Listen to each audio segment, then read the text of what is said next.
We all know that effective from 18th July 2022, RCM has been introduced on rental service in respect of residential house property, meaning thereby that if such rental service is provided to a registered tenant, then that tenant is required to pay RCM on such rental. The RCM liability on registered tenant shall apply irrespective of whether the landlord is registered under GST or not. Now let us see the implications of RCM introduction vis-a-vis the liability to get registered under GST from the landlord's point of view. Let's take a situation where the landlord of the residential property is exclusively engaged in the supply of rental services in respect of residential properties only, and aggregate turnover from all such rental services during the year exceeds the threshold limit of rupees 20 lakhs in case of services. Now, if in this case tenant is registered under GST, then RCM will apply, and accordingly the landlord is not required to take registration under GST.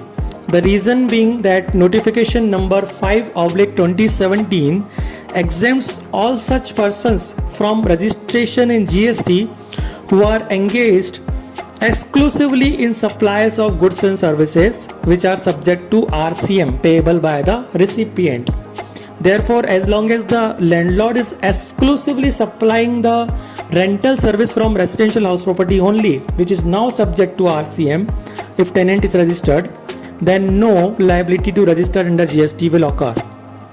Where tenant is unregistered person, then no RCM will apply. In that case, whether the landlord is required to take registration if aggregate turnover from rental services exceed rupees 20 lakhs. Well, in that case, the landlord is exempted under section 23 subsection 1 clause A, read with notification number 12/2017 CT rate, provided he is engaged exclusively in the supply of wholly exempt goods and services only. It may be noted here that rental service of residential property continues to be exempt in the hands of the landlord in terms of entry number 12 of notification number 12/2017 CT rate. And therefore, even if such rental exceeds the threshold limit of rupees 20 lakh, no registration is required for the landlord in terms of combined reading of section 23 subsection 1 clause A and notification number 12/2017 CT rate, because in any case landlord is dealing in exclusively supply of exempted service only. But if the landlord has some commercial property as well, say some shop or shopping establishment, and that is rented too, then the benefit of this section will not be available, and accordingly registration under GST will be required on crossing the threshold. Another important aspect, if someone has commercial properties located in more than one state, whether he is required to take up the registration in each of those states?